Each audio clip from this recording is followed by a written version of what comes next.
The BMW's red bow gleamed under my son's Christmas lights like a taunt. I watched from the kitchen window as Marcus handed Linda the keys to her brand new $60,000 gift, his face beaming with pride.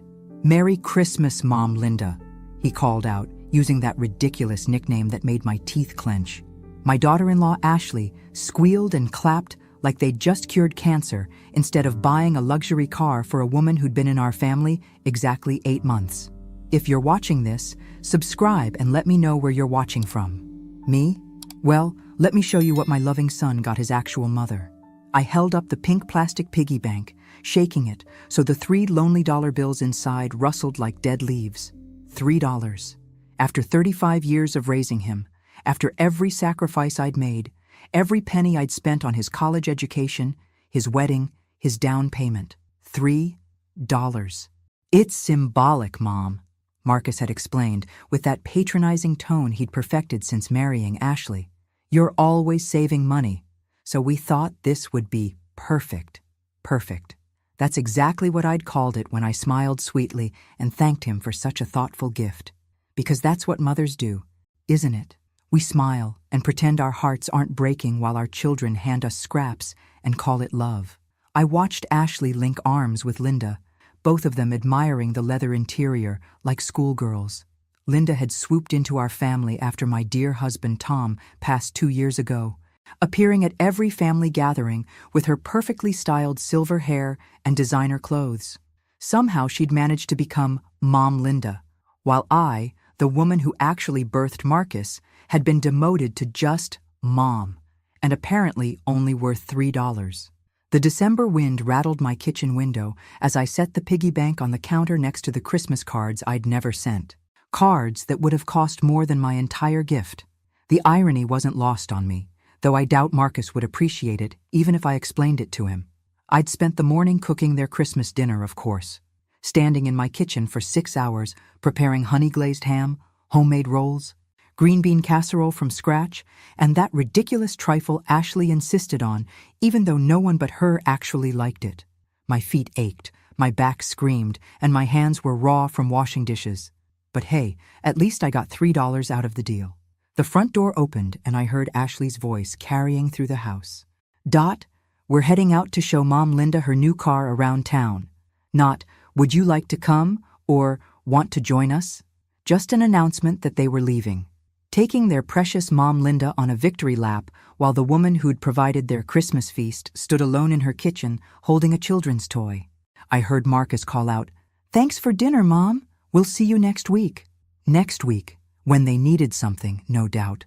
My jaw tightened as I listened to their car doors slam, one after another, followed by the distinctive purr of a $60,000 engine pulling out of my driveway.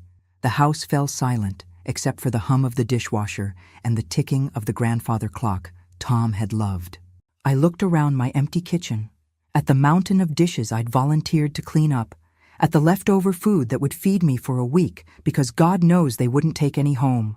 That's when I noticed Linda's purse sitting on my counter, forgotten in her excitement over her shiny new toy.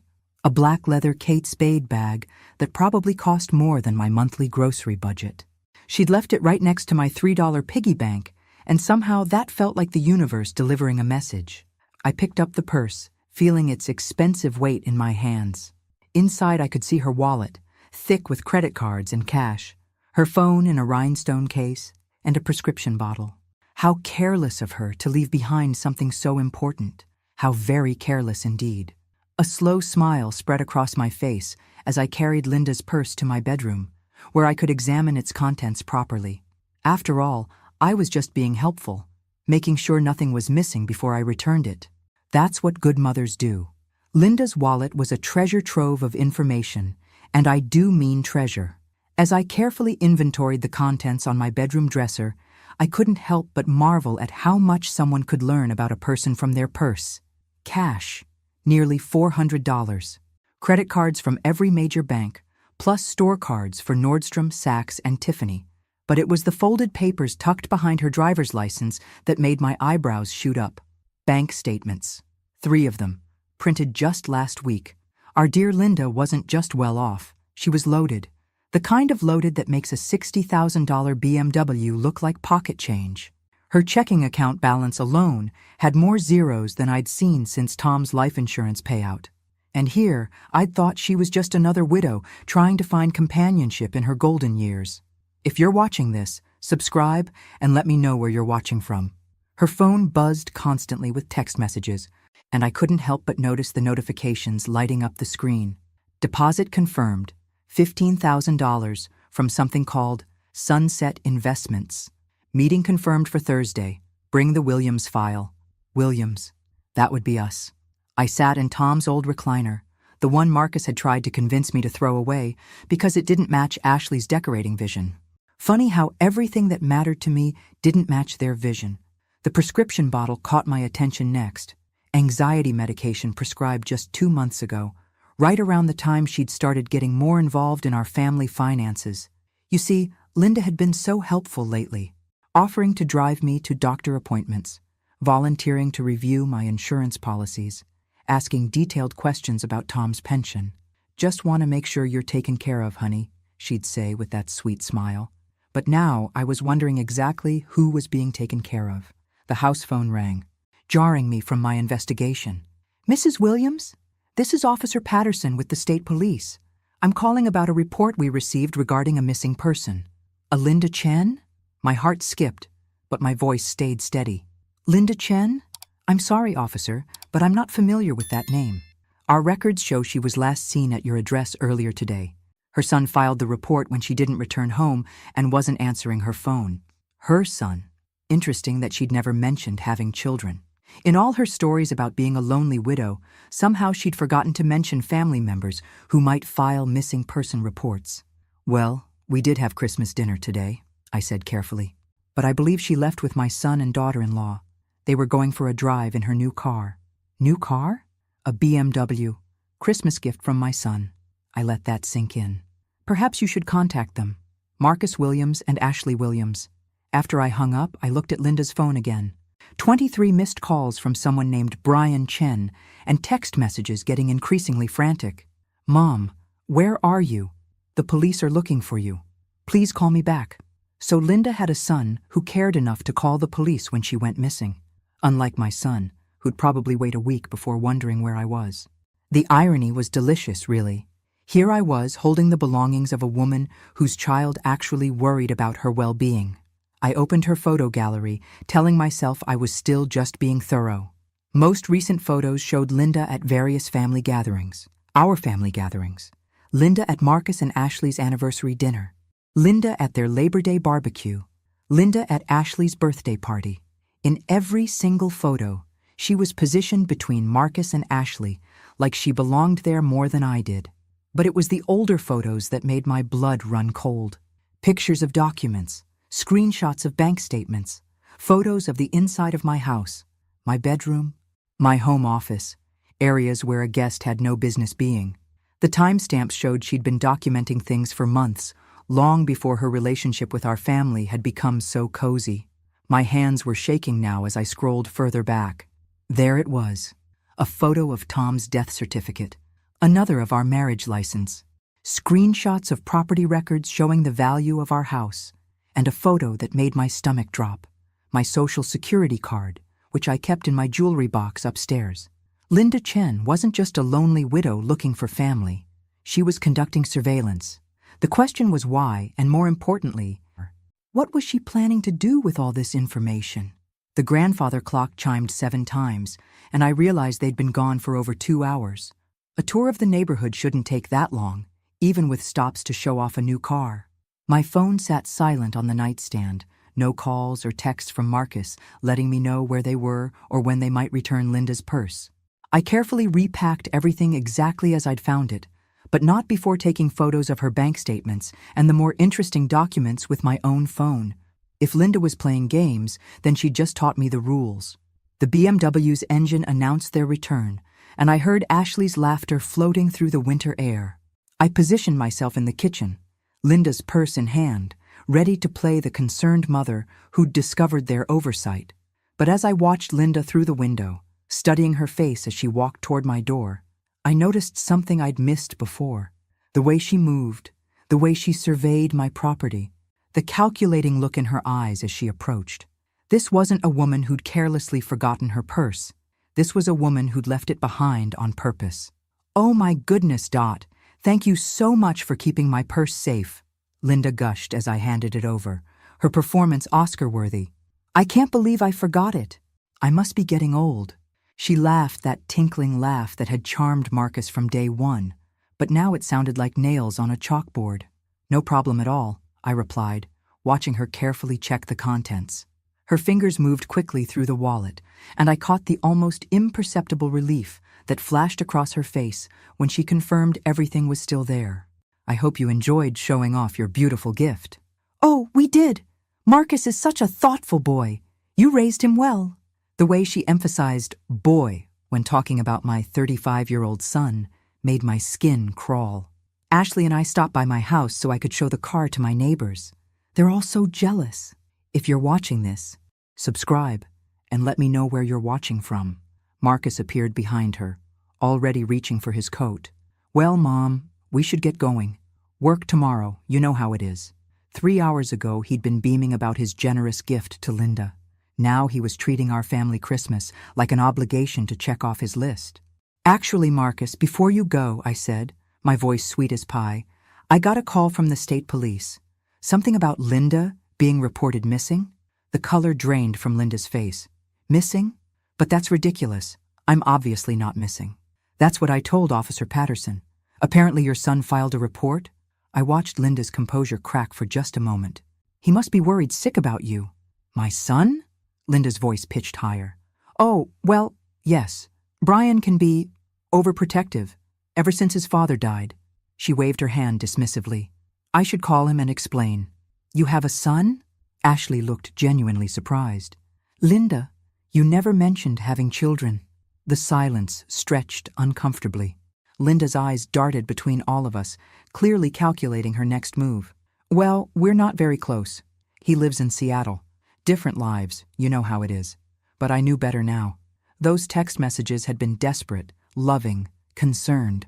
That wasn't the communication pattern of a distant relationship. Linda had been lying to us about being alone in the world, just like she'd been lying about so many other things. "How wonderful that you have family," I said, still smiling.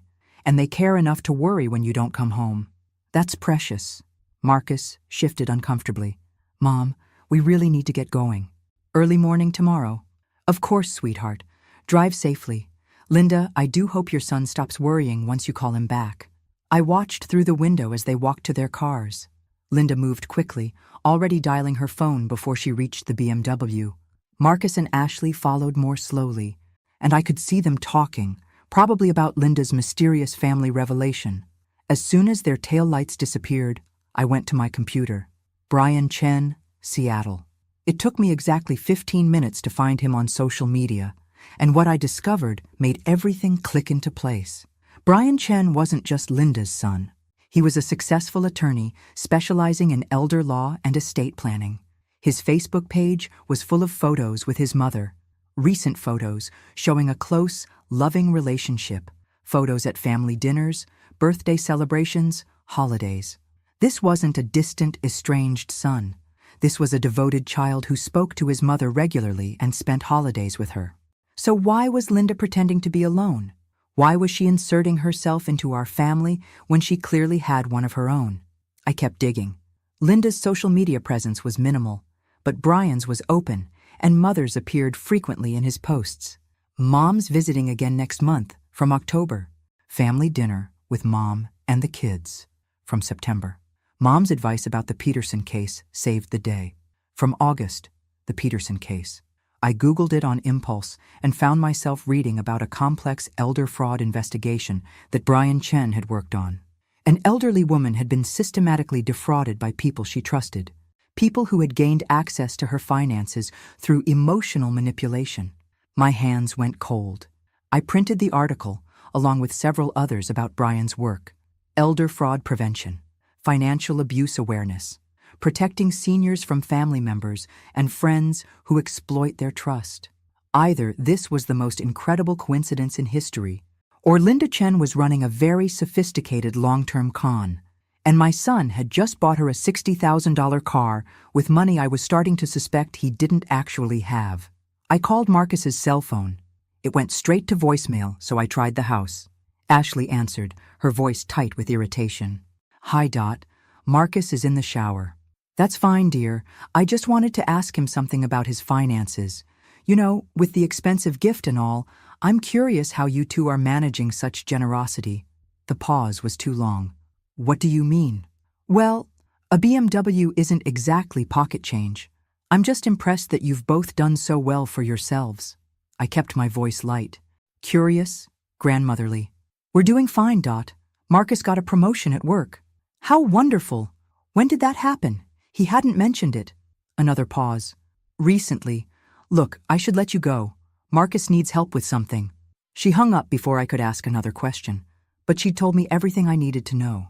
People who are legitimately doing well financially don't get defensive when asked about their success. They brag about it. I sat in Tom's chair, looking at my $3 piggy bank and thinking about $60,000 worth of car sitting in Linda's driveway. Then I thought about those bank statements in her purse, and her son, the elder fraud attorney, and the surveillance photos she'd taken of my personal documents. Something was very wrong with this picture, and I was starting to suspect that I wasn't the only victim in Linda Chen's game. The question was whether Marcus and Ashley were players or pawns.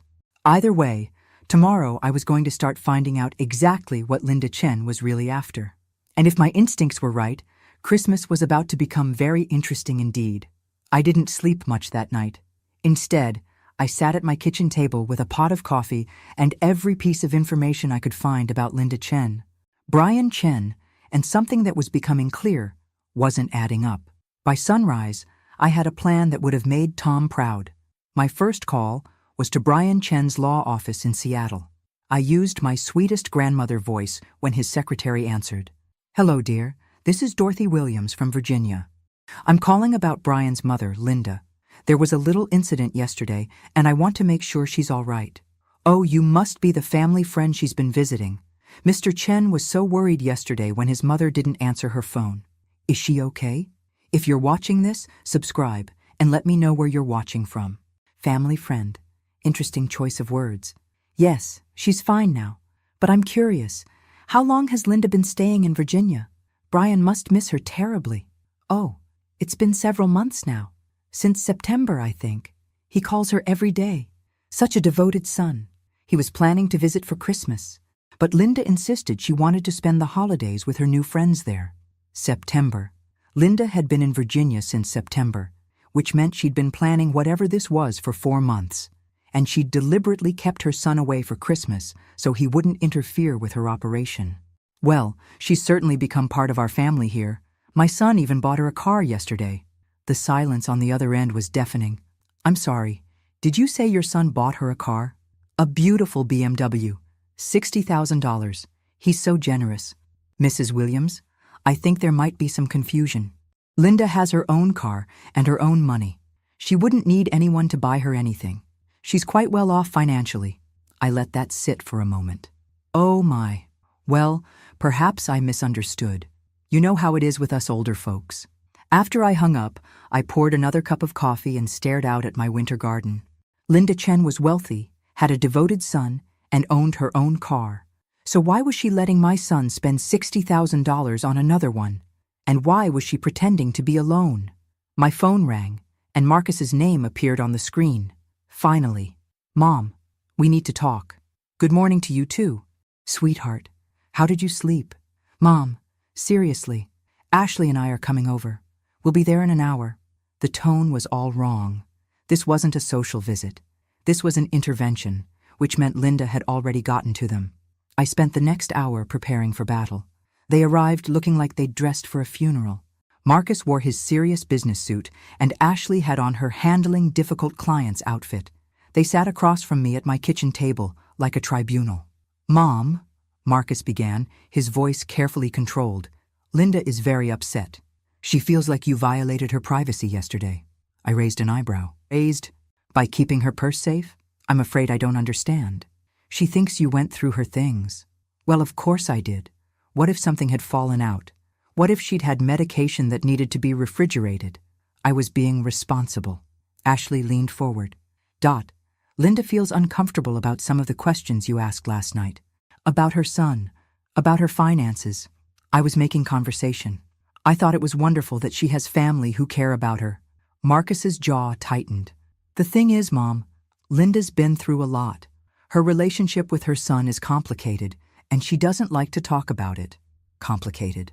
That wasn't how Brian's secretary had described their daily phone calls and family dinners. I see. And the police call? Was that complicated too? They exchanged looks. Ashley spoke carefully. Linda explained that her son has some control issues. He gets anxious when he doesn't know where she is. It's actually part of why she needed to get away from Seattle. Control issues. I almost laughed at the audacity. They were rewriting the narrative in real time, turning a concerned son into a controlling monster to explain away yesterday's inconvenient phone call. How awful for her, I said sympathetically. It must be so hard to have family who care too much. Marcus missed the sarcasm entirely. Exactly. That's why what you did was so hurtful. She trusted us with her privacy, and then you started interrogating her about her personal life. Marcus, I asked where her son lived. That's hardly an interrogation. Mom, the point is, Linda is family now. She's been like a mother to us, especially after Dad died. She's been there for us in ways that... He stopped himself, but the damage was done. In ways that what, Marcus? In ways that I haven't been. Ashley jumped in quickly. That's not what he meant. No, I think it's exactly what he meant. Linda has been like a mother to you. The kind of mother who deserves a $60,000 BMW, unlike your actual mother who deserves $3 in a piggy bank. The silence was arctic. Marcus's face flushed red. That gift was symbolic, Mom. You know that? Yes, you've explained the symbolism. I'm a penny-pinching old woman who should be grateful for scraps. I stood up and walked to the window. Tell me something, Marcus. How exactly did you afford Linda's car? What do you mean? I mean, $60,000 is a lot of money, even for someone with your new promotion. Another exchanged look. Ashley's tell was that she touched her wedding ring when she was lying. She was touching it now. We saved up, Marcus said. For how long? Mom, I don't think our finances are any of your business. You're absolutely right. Your finances are none of my business, just like Linda's purse contents are none of hers. I turned back to face them. But I'm curious about something else. This promotion you got, Marcus, when did that happen exactly? He shifted uncomfortably. A few months ago. What's your new title? Regional Sales Manager. At the same company? Yes. I nodded thoughtfully. That's interesting, because I ran into your old boss, Jim Henderson, at the grocery store last week. He mentioned they'd had to let several people go recently. Budget cuts. He was worried about you. Marcus went very still. Ashley's hand was practically welded to her wedding ring. Jim doesn't know about internal promotions, Marcus said finally. No, I suppose he wouldn't, especially if they didn't actually happen. The kitchen fell silent except for the tick of the grandfather clock. Finally, Ashley spoke up. Dot, I think we should go. This conversation isn't productive. You're probably right. I walked them to the door. Give Linda my regards. Tell her I hope she feels better about everything. As I watched them drive away, I realized the game was more complicated than I'd thought. Linda wasn't just running a con on me. She was running one on Marcus and Ashley, too. The question was whether they were willing participants or just as much victims as I was supposed to be. Either way, it was time to level the playing field. I spent the rest of the day playing detective, and what I discovered made my blood boil. Marcus hadn't gotten a promotion. In fact, according to his company's public records, he'd been written up twice in the last 6 months for poor performance. The $60,000 BMW hadn't come from his success. It had come from somewhere else entirely.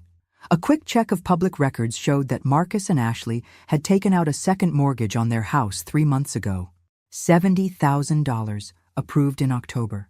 Right around the time Linda would have been gathering all that financial intelligence from her little surveillance operation in my house.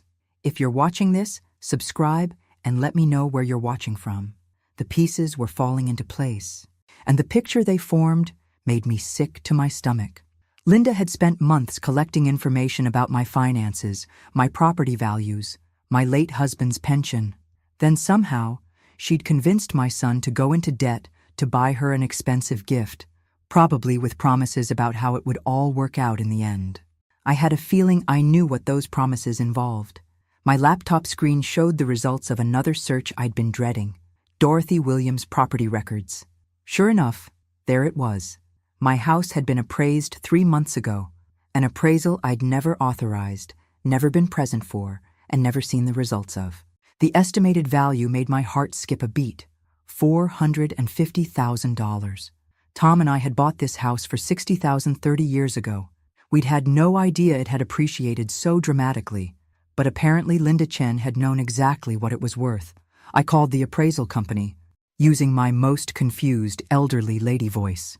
"Hello, this is Dorothy Williams on Elm Street. I'm calling about the appraisal that was done on my property in October. I seem to have misplaced the paperwork." "Of course, Mrs. Williams. Let me pull that up.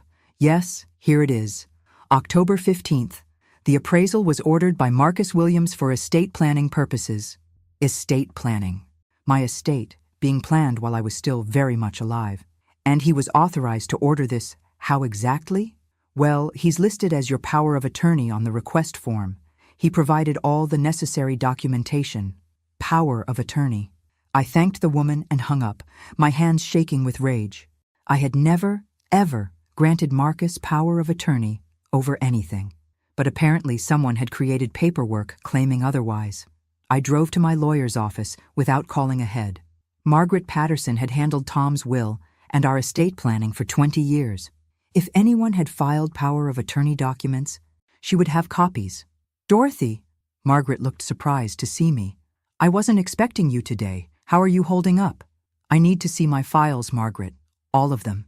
Especially anything involving power of attorney." Her face grew serious. "Dorothy, is everything all right?" I explained about the appraisal, about Marcus's supposed authorization, about Linda Chen and her surveillance photos, and her mysterious financial advice. Margaret listened with growing alarm. "Dorothy, I've never prepared any power of attorney documents for you. You were very clear after Tom died that you wanted to maintain complete control of your affairs. Then how did Marcus get authorization to order an appraisal of my house?" Margaret was already turning to her computer. "Let me check something." Her fingers flew over the keyboard, then stopped. Her face went white. "What is it?" "Someone filed a power of attorney document with the county clerk 3 weeks ago. It's notarized and appears to grant Marcus Williams complete authority over your financial and property matters." The room spun a little. "That's impossible. I never signed anything like that. Dorothy, I need you to look at something." She turned her monitor toward me. There on the screen was a legal document bearing my name and signature. It looked official, complete with a notary seal and witness signatures. It was also a complete forgery. "The signature looks like yours," Margaret said carefully. I studied it closely. "It's close, but look at the Y in Dorothy. I always loop it twice. This only has one loop, and I never dot my I's with circles. I use plain dots." I pointed to several inconsistencies in the handwriting. "This is a very good forgery, but it's not my signature." Margaret's expression was grim. "Dorothy, if someone forged legal documents to gain control of your assets, this is fraud. Serious fraud. We need to call the police." "Not yet," I said quickly. "I need to understand the full scope of what they're planning first. If I report this now, they'll just destroy evidence and claim it was all a misunderstanding. Dorothy, this is dangerous. If they have fake power of attorney documents, they could sell your house, drain your accounts, anything." I thought about Linda's bank statements, about her son the elder fraud attorney, about the BMW that Marcus couldn't actually afford. I think they're planning exactly that, but I want to catch them in the act. Margaret looked horrified. "I can't advise you to wait on this." "You're not advising me. I'm telling you what I'm going to do." I stood up, feeling more determined than I had in years. "But I need you to do something for me." "I want to change my will." "Change it how?"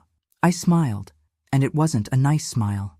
"I want to leave everything to charity, effective immediately. Make it ironclad, Margaret. No loopholes, no contests, no way for Marcus or anyone else to inherit so much as a penny." "Dorothy, are you sure? You're angry right now, and decisions made in anger." "I'm not angry, Margaret. I'm clear-headed for the first time in months. I thought about my $3 piggy bank and $60,000 worth of BMW. I'm done being taken advantage of by people who think love comes with a price tag. As I drove home, I felt lighter than I had since Tom died. For the first time in this whole mess, I was 3 steps ahead instead of 3 steps behind. Linda Chen and my son thought they were playing chess with a helpless old woman. They were about to learn that this old woman had been watching, learning, and planning. And unlike them, I actually knew the rules of the game. Tomorrow, the real fun would begin.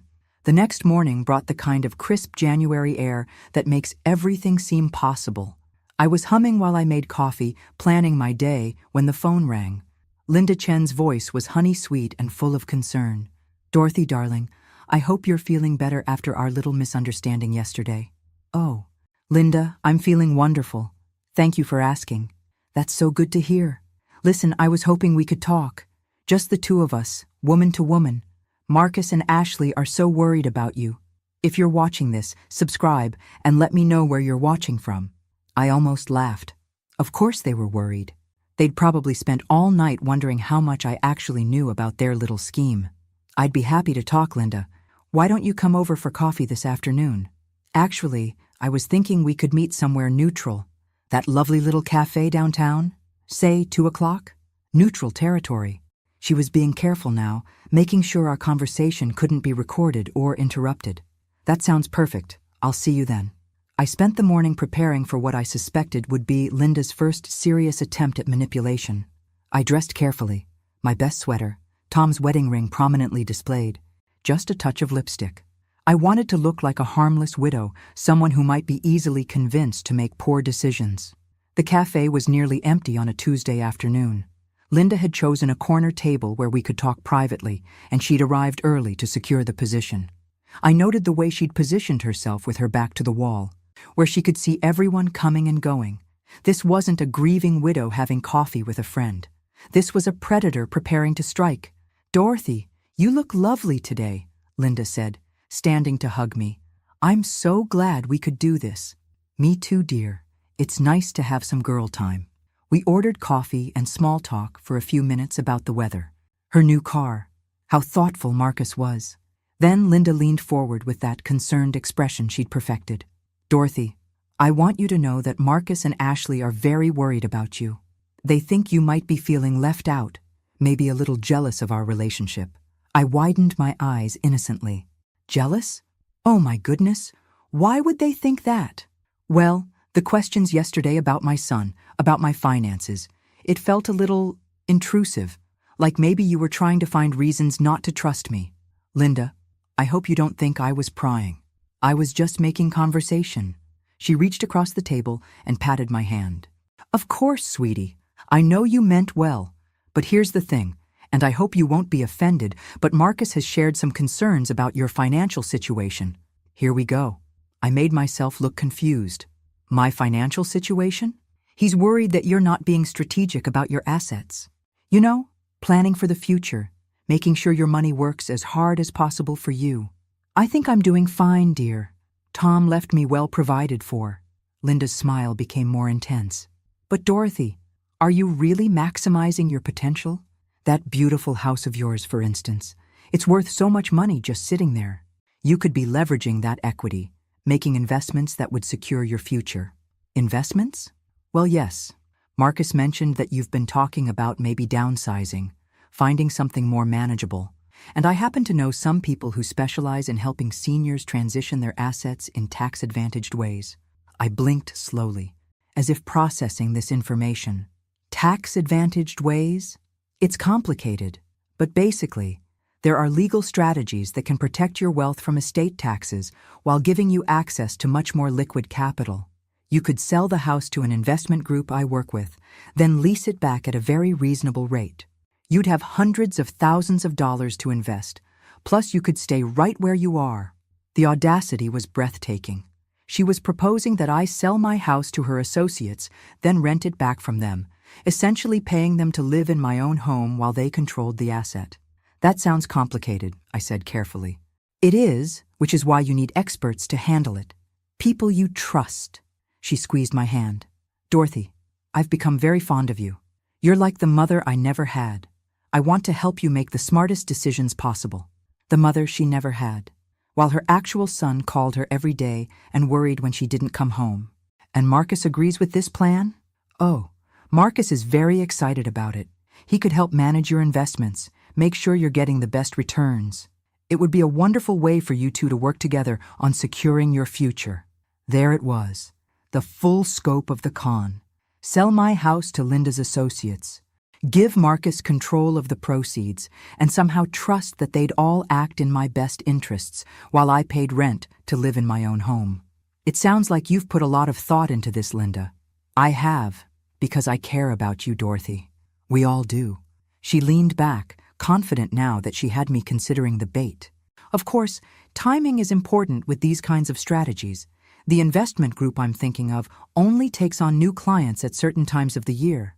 When would that be? Well, we'd need to move fairly quickly, within the next few weeks probably. Of course, create urgency. Pressure me to make a decision before I had time to think it through or consult with anyone who might talk sense into me. I nodded thoughtfully. This is a lot to consider, Linda. I'd need to think about it carefully. Of course, sweetie, but don't think too long. Opportunities like this don't come around often. As we said goodbye in the parking lot, Linda hugged me warmly. I'm so glad we had this talk, Dorothy. I feel like we understand each other so much better now. I hugged her back, smiling sweetly. Oh, Linda, I think you're absolutely right. I understand perfectly now. Driving home, I couldn't stop grinning. Linda had just confessed to a plan that amounted to elder fraud, real estate scam, and conspiracy to commit theft. She'd handed me everything I needed to destroy her, Marcus and Ashley in one tidy conversation.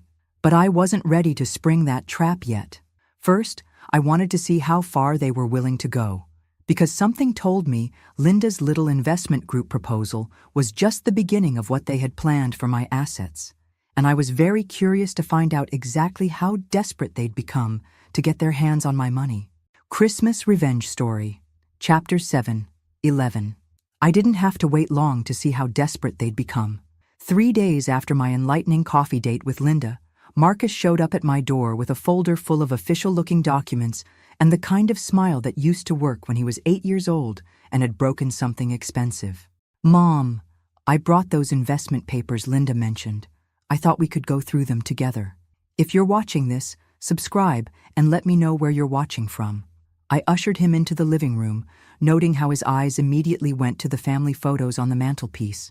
Photos of him graduating college, getting married, holding his children for the first time, all funded by parents who'd sacrificed to give him the best life possible. The irony clearly wasn't lost on him, because his jaw tightened before he looked away. These are quite comprehensive, I said, flipping through page after page of legal gibberish designed to confuse and intimidate.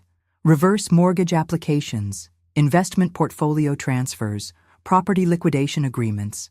My goodness, Marcus, you've been busy. Linda's friends are very thorough. They want to make sure everything is done properly. Legally. I raised an eyebrow at that last word. Legally. Yes, that's important, isn't it? I set the papers aside and looked directly at my son. Marcus, I need to ask you something, and I want you to tell me the truth. Are you in some kind of financial trouble? His rehearsed composure cracked slightly. What makes you ask that? Well, let's see. You buy a $60,000 car you can't afford for a woman you've known 8 months. You take out a second mortgage on your house. You claim to have gotten a promotion that your company has no record of. And now you're pressuring me to liquidate my assets for mysterious investment opportunities. I smiled sweetly. Call it mother's intuition. Marcus ran his hands through his hair, suddenly looking older than his 35 years. Mom, it's complicated. I'm sure it is. Help me understand. For a moment, I thought he might actually tell me the truth. His shoulders sagged, and he stared at his hands like a little boy caught stealing cookies.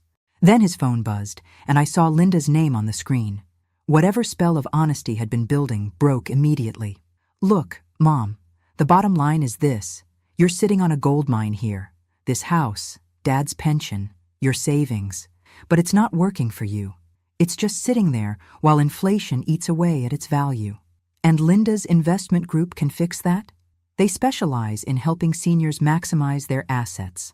You could be making 10 times what you're earning now in interest alone. I nodded thoughtfully. 10 times. That's quite a return. What's their track record with other clients? Marcus's eyes shifted away from mine.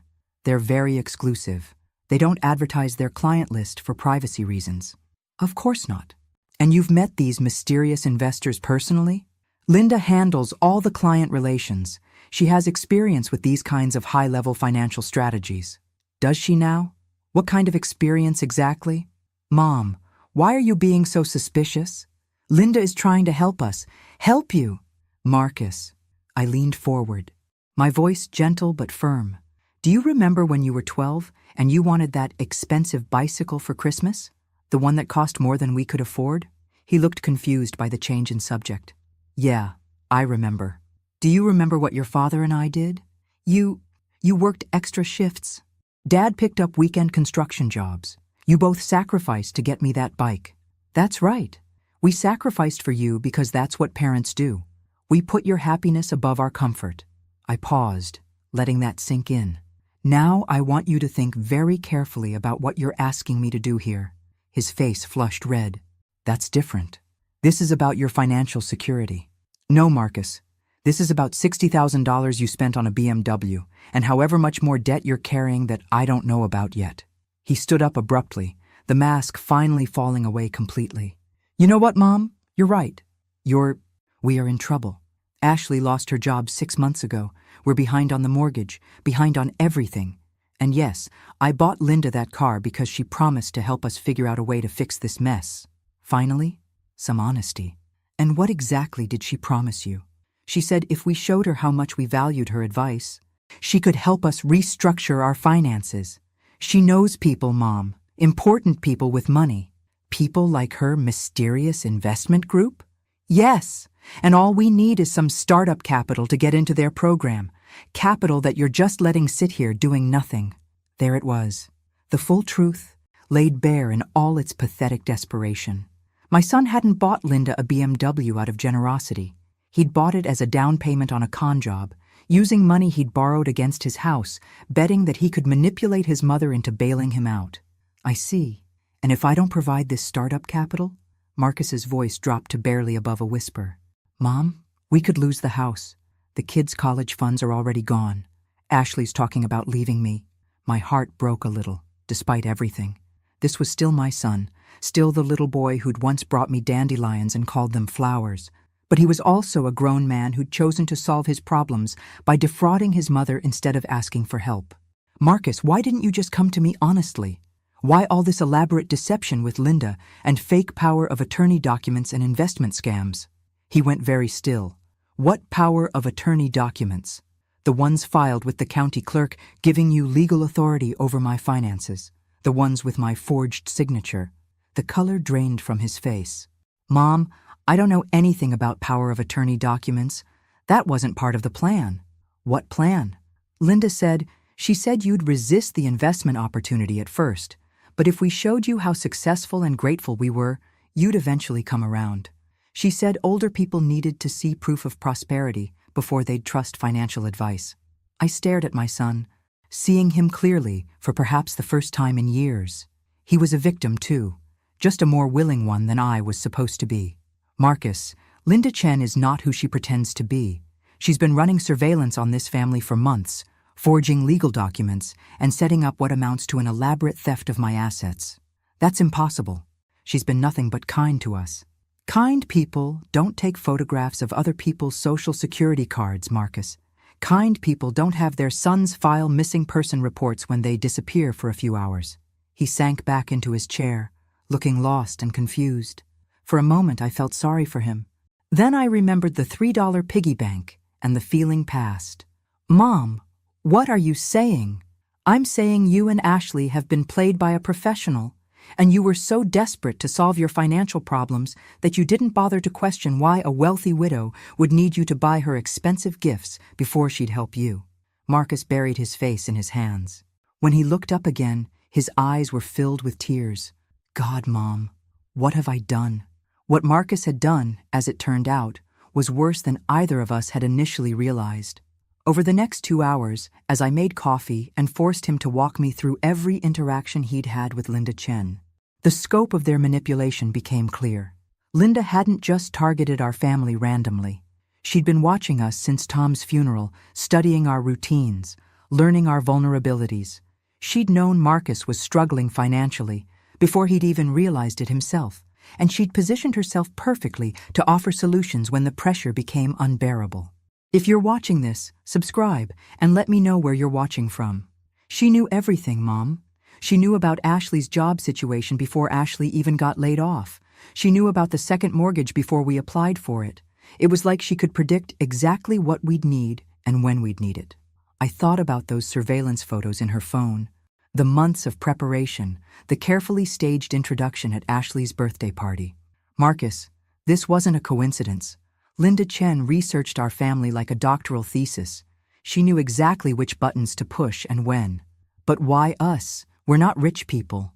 I walked to the window, looking out at the house that had become the centerpiece of Linda's elaborate con. We're not rich, but this property is worth $450,000. Add in Tom's pension, my savings, and the insurance money, and we're talking about $750,000 in assets. Marcus went very quiet. That much? That much. I turned back to face him. Enough to make it worth months of planning and a $60,000 investment in gaining your trust. Jesus. Mom, I'm so sorry. I've screwed up everything. Sorry wasn't going to fix the forged documents or the second mortgage or the fact that his financial problems had made him vulnerable to a predator. But it was a start. Marcus, I need you to be completely honest with me now. What exactly did Linda promise you in return for buying her that car? He took a shaky breath. She said her investment group required a demonstration of good faith from potential clients. Something to show we were serious about working with them. The car was supposed to prove we could handle significant financial decisions. And after the car? She said they'd review our financial situation and help us restructure everything. Consolidate our debts, set up new investment portfolios, maybe even help us qualify for better mortgage terms. For a fee, I assume? Well, yes. But she said the returns would more than offset the costs. She showed me projections, charts, testimonials from other families they'd helped. I almost felt sorry for him.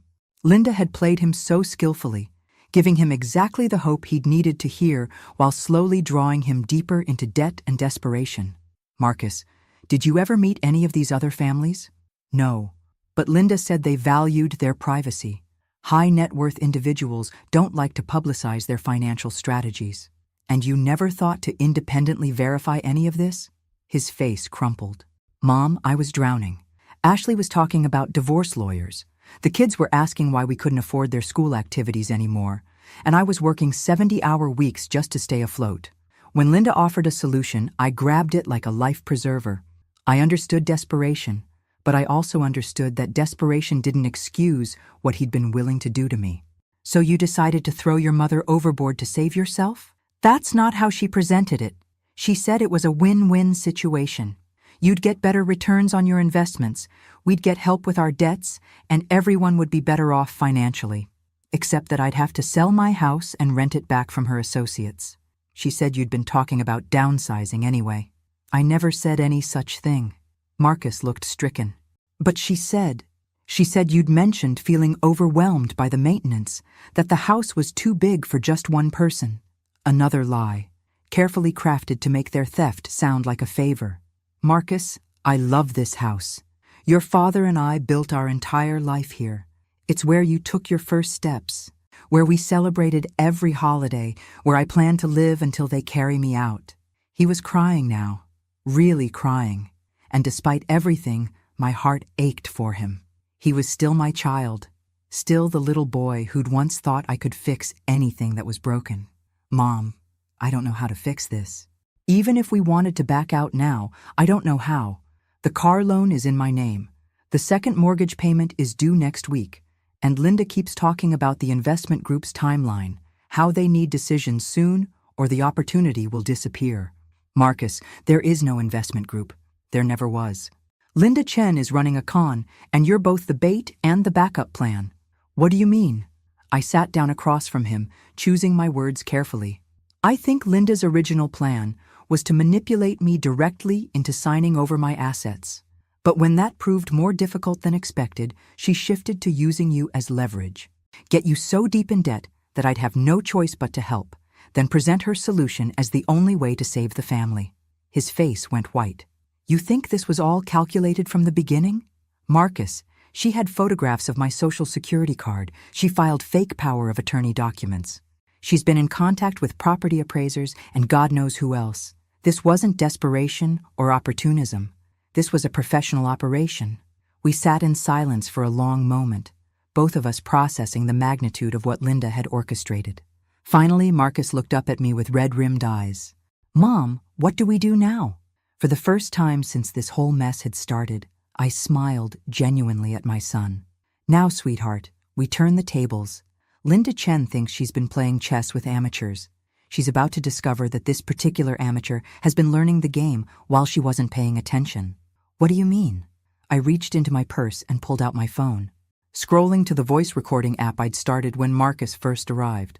I've been documenting every conversation, every confession, every admission of guilt. Linda may be good at running cons, but she made one critical mistake. What's that? She underestimated the woman whose life she was trying to steal. I stood up, feeling more energized than I had in months. Now let's call Ashley and get her over here.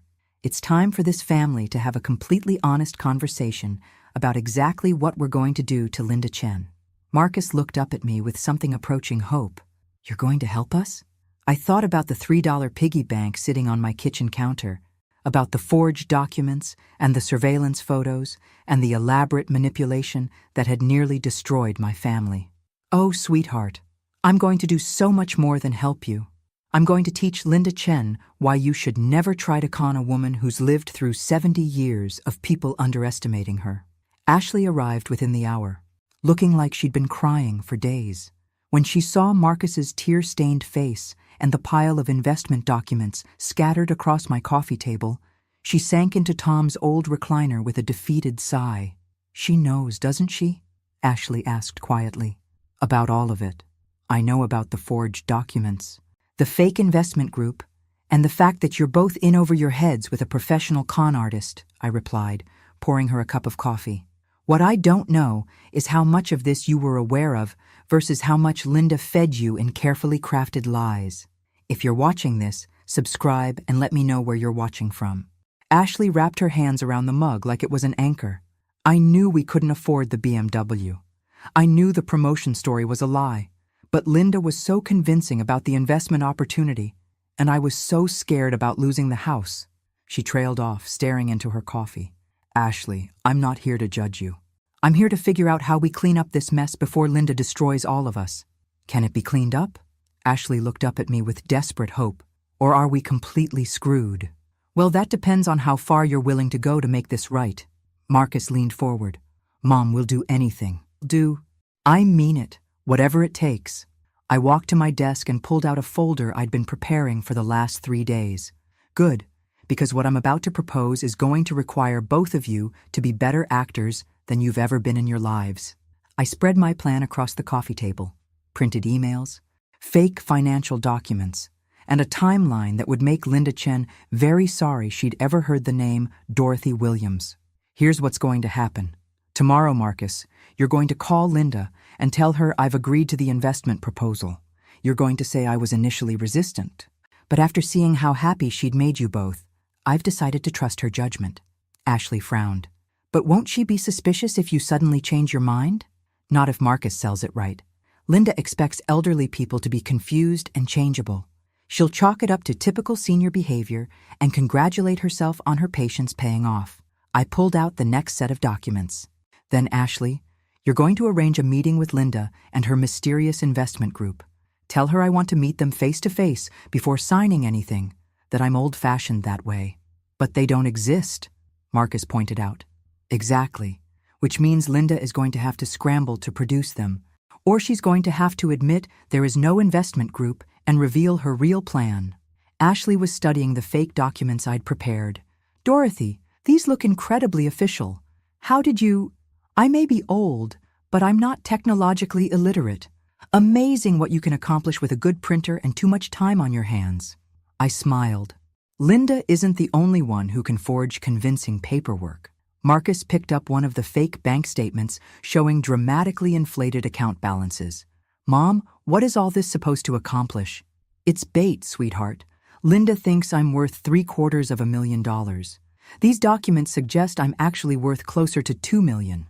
When she sees these, her greed is going to override her caution. And then what? I pulled out my phone and showed them the recording app. Then we document everything. Every conversation, every promise, every illegal proposal.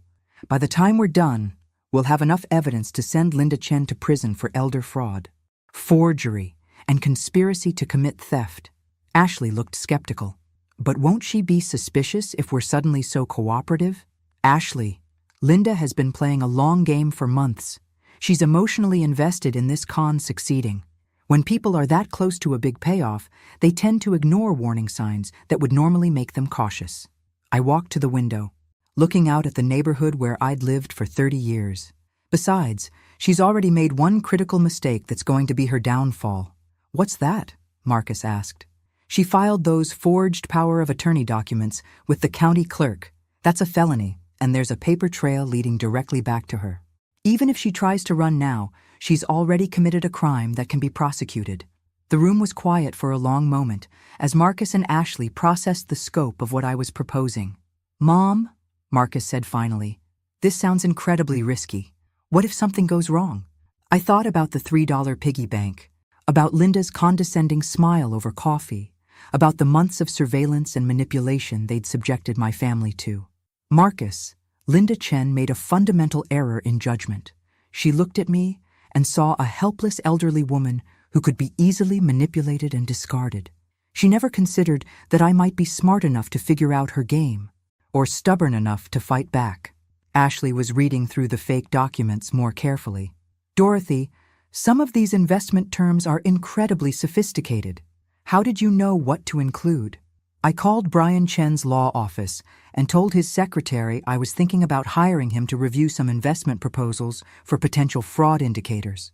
She was very helpful in explaining what red flags to look for. I smiled at their shocked expressions. Turns out Linda's son has published several articles about exactly the kind of scam she's been running on us. You called her son's office? Marcus looked horrified. I called seeking legal advice. Perfectly legitimate, and I learned that Brian Chen specializes in prosecuting exactly this type of elder fraud. When this all comes out, Linda's going to have to explain to her attorney's son why she's been running the same scams he built his career fighting against. Ashley set down her coffee cup, a new determination in her eyes. What do you need us to do? I need you both to sell this like your lives depend on it, because in a very real sense, they do. If we can't prove Linda manipulated you into participating in fraud, you could both end up facing criminal charges as her accomplices. That sobered them quickly. Marcus straightened up, suddenly looking more focused than I'd seen him in months. Mom, you really think we can pull this off? Sweetheart, I spent 40 years as a nurse dealing with emergencies, managing crises, and thinking fast under pressure. Linda Chen picked the wrong woman to mess with. I gathered up my fake documents and smiled at both of them. Now, let's go over exactly what you're going to say to Linda tomorrow, because by the time we're finished with her, she's going to wish she'd never heard the name Williams. The meeting was set for Friday afternoon at Linda's house, and she was practically vibrating with excitement when she opened the door. She'd dressed for success in an expensive silk blouse and her best jewelry, clearly expecting to close the biggest deal of her career. Dorothy, Marcus, Ashley, come in, come in. She ushered us into her living room, which had been transformed into a makeshift conference room with presentation materials spread across every surface. I'm so excited you've decided to move forward with this opportunity. If you're watching this, subscribe and let me know where you're watching from. The room was a shrine to luxury. Expensive art, designer furniture, fresh flowers that probably cost more than most people's weekly grocery budget. All of it paid for, I suspected, by previous victims who'd been unfortunate enough to trust Linda Chen with their financial futures. Linda, before we begin, I'd like to meet with your investment team, I said, settling into an uncomfortable modern chair that was all style and no substance. I'm old-fashioned about these things. I prefer to look people in the eye before I trust them with my life savings. Linda's smile flickered for just a moment. Of course, Dorothy. Unfortunately, they were called away on an emergency with another client. But I have all their credentials here, and I can answer any questions you might have. An emergency? I raised an eyebrow. What kind of emergency requires an entire investment team? Well, you know how it is with high-stakes financial matters. Sometimes situations require immediate attention. Linda shuffled through her papers nervously. But I assure you, they've reviewed your case thoroughly, and they're very excited about the potential returns. Ashley leaned forward, playing her part perfectly. Linda, Dorothy has been asking some very detailed questions about the investment structure. She wants to understand exactly how her money will be managed. Of course, that's very wise. Linda spread out a series of charts and graphs that looked impressive but were essentially meaningless.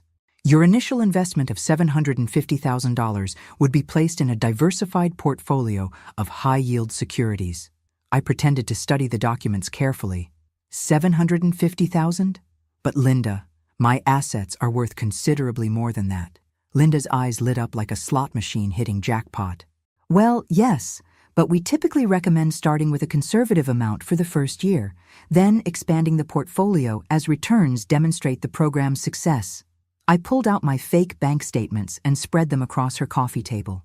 But according to my financial review, I have liquid assets of nearly $2 million. Shouldn't I be maximizing the growth potential on all of it? Linda practically lunged for the documents, her composure cracking as greed overrode her caution. Dorothy, these numbers this is substantially more than we initially discussed. Yes, well, I had my accountant do a comprehensive asset evaluation after our coffee meeting. Turns out Tom was even more financially savvy than I'd realized. I watched Linda's pupils dilate as she calculated her potential take from a $2 million score. Marcus played his role beautifully, looking slightly overwhelmed by the numbers. Mom, I had no idea Dad had invested so much. No wonder you've been able to live so comfortably. Your father was very good with money, I said, patting Marcus's hand. He always said the secret was to never let anyone know exactly what you had until you were ready to use it. Linda was frantically taking notes, probably calculating commission percentages in her head. Dorothy, with assets of this magnitude, we definitely want to structure the investment differently. Much more aggressive growth strategies, probably some offshore components to minimize tax liability. Offshore? I widened my eyes innocently. Is that legal? Completely legal when structured properly. My associates specialize in international investment vehicles that take advantage of favorable tax treaties. Ashley shot me a look. Linda was now proposing money laundering in addition to fraud. We were gathering evidence faster than I dared hope. Linda, this all sounds wonderful, but I'm curious about something, I said, settling back in my chair. How exactly did you get into this line of work? You mentioned having experience with high-level financial strategies. For the first time since we'd arrived, Linda looked genuinely uncomfortable. Well, I've worked with several investment groups over the years. I have a talent for identifying clients who would benefit from specialized services. And your son Brian? Does he work in finance as well? The question hit like a physical blow. Linda went very still, her carefully maintained composure finally cracking completely. My son doesn't work in this field. No. Oh, that's interesting. Because when I mentioned your name to my attorney, she said she'd heard of a Brian Chen who's made quite a name for himself prosecuting financial crimes. Elder fraud, specifically. The silence in the room was deafening. Linda stared at me with the expression of someone who'd just realized they'd walked into a trap. Dorothy, I'm not sure what you're implying. I'm not implying anything, Linda. I'm stating facts. Your son, Brian Chen, is an elder fraud attorney in Seattle.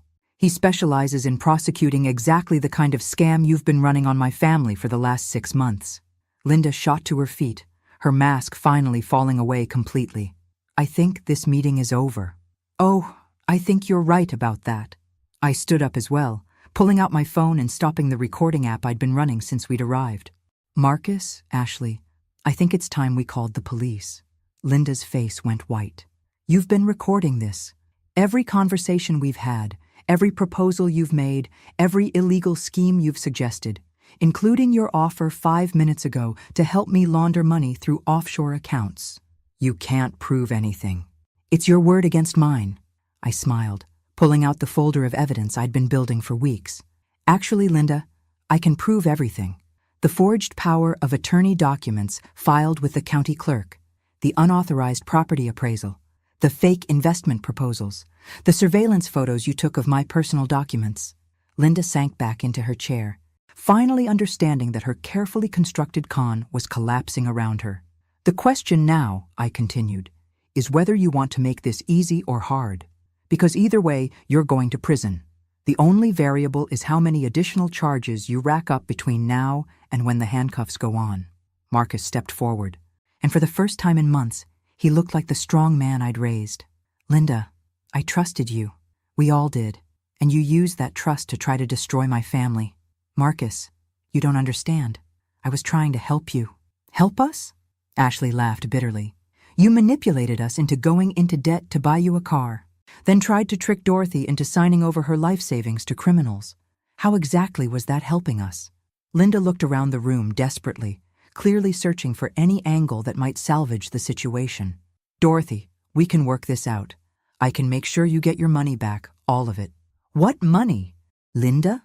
The money from your non-existent investment group? Or are you talking about returning the $60,000 Marcus borrowed against his house to buy you a BMW? Her shoulders sagged in defeat. What do you want? I walked to her window, looking out at the expensive neighborhood she'd been living in while running cons on elderly victims. I want you to call your son Brian and explain to him exactly what his mother has been doing for a living. I want you to return every penny you've stolen from Marcus and Ashley.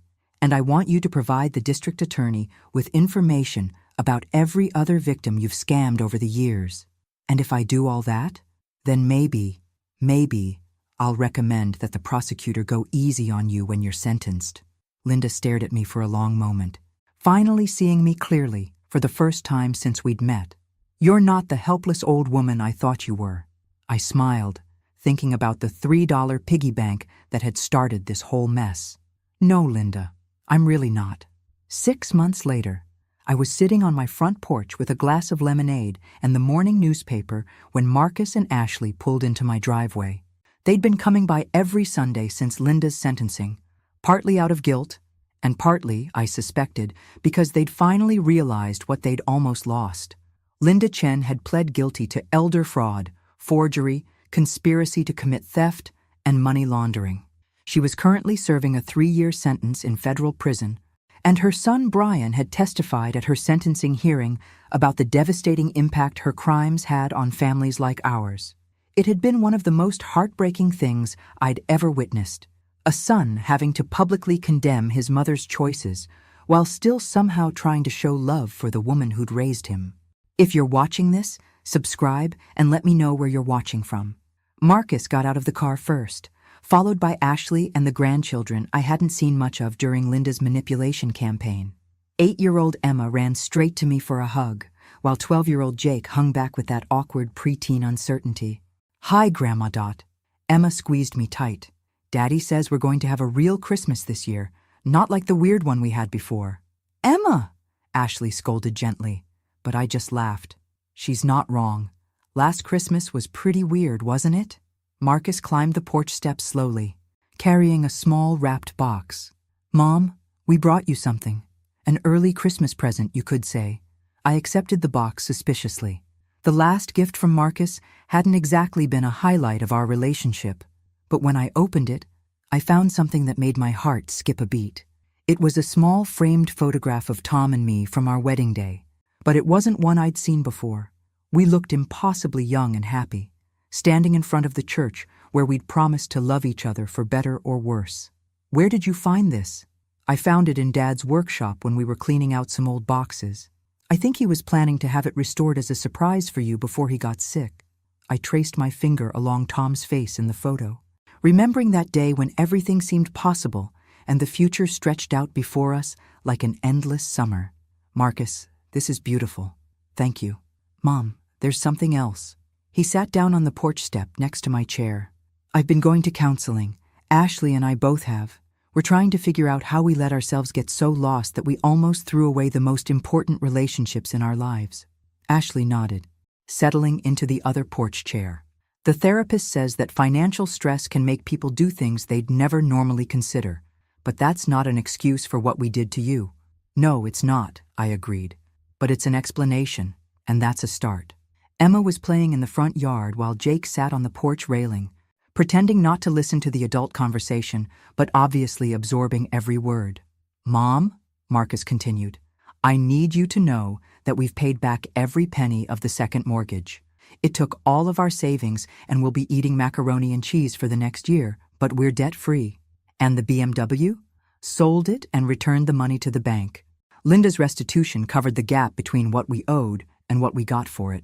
I nodded approvingly. Good. How are you managing without Ashley's income? I'm working 2 jobs now, Ashley said. It's not ideal, but we're making it work. And Marcus got that promotion for real this time. Actually, Marcus added, I got promoted because I started working harder instead of looking for get-rich-quick schemes to solve our problems.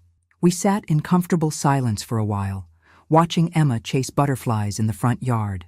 The morning was warm and peaceful, with the kind of gentle breeze that makes you grateful to be alive. Grandma, Jake said suddenly, Dad told us about the lady who tried to steal your house. He did he? Yeah. He said she was really smart and almost fooled all of you. I looked at Marcus, who shrugged sheepishly. I thought they should know the truth. Age-appropriate version, obviously. And what did you learn from Daddy's story? I asked Jake. The 12-year-old thought carefully before answering. That grown-ups can make really stupid mistakes when they're scared, and that you should never try to trick Grandma Dot because she's way smarter than she looks. I burst out laughing. Jake, that might be the wisest thing anyone said all year. Marcus grinned. He gets that from his grandmother. As the afternoon wore on, we fell into the kind of easy family rhythm that I'd missed during those dark months of Linda's manipulation. Emma showed me her latest art project. Jake told me about his baseball team. And Marcus and Ashley actually seemed to relax for the first time since I'd known them. When they were getting ready to leave, Ashley hugged me tightly. Dorothy, I know we can't undo what happened, but I want you to know that we're going to spend the rest of our lives making sure nothing like that ever happens again. I know you will, sweetheart. Marcus was the last to say goodbye. Mom, there's one more thing. I know this doesn't make up for anything, but I wanted you to have this. He handed me an envelope, and inside I found a handwritten letter that started with Dear Mom and went on for 3 pages. It was an apology, but more than that, it was an acknowledgement of everything I'd done for him over the years and a promise to be the son I'd raised him to be. At the bottom, he'd written, You taught me that family means putting each other first, even when it's hard. I forgot that lesson for a while, but I promise I'll never forget it again. After they left, I sat on my porch as the sun set, thinking about the strange journey that had brought us to this point. Linda Chen had tried to destroy my family, but in the end, she'd actually saved us. Her manipulation had forced us to confront truths we'd been avoiding and find strength we didn't know we had. I thought about the $3 piggy bank, which now sat on my mantelpiece as a reminder of how far we'd all come. Next to it was a photo of Linda being led away in handcuffs, not because I wanted to gloat, but because I never wanted to forget how close I'd come to losing everything that mattered. My phone buzzed with a text message from Brian Chen. Over the past few months, he'd become an unexpected friend, bonding with me over the shared experience of loving someone who'd made terrible choices. How was the family visit? His message read. I typed back, Perfect. How are you holding up? Good days and bad days, but more good ones lately. Thank you for not giving up on her completely. The letters you sent her in prison mean more than you know. I smiled, looking up at the stars that were just starting to appear in the darkening sky. Even in the midst of betrayal and heartbreak, there were still opportunities for grace and forgiveness. Linda Chen had tried to steal my money, my home, and my family, but she'd never managed to steal my capacity for hope. As I stood up to go inside, I noticed a car slowing down in front of my house. For a moment, my heart rate spiked, old fears kicking in. But it was just a neighbor, waving hello as they drove past. I waved back, laughing at myself for the momentary panic.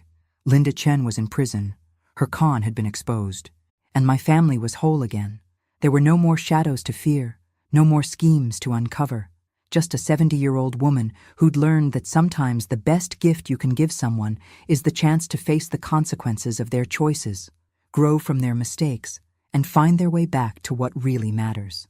I looked back at my house, with its lights glowing warmly in the windows, and smiled. Tom would have been proud of how I'd handled everything, not just the investigation and the evidence gathering, but the forgiveness that came after. Because in the end, that's what family really means. Not just putting each other first when it's easy, but finding your way back to love even when it's hard. And that, I thought as I headed inside, was worth far more than any BMW or investment scheme or $3 piggy bank could ever be. Thanks for listening. Don't forget to subscribe and feel free to share your story in the comments. Your voice matters.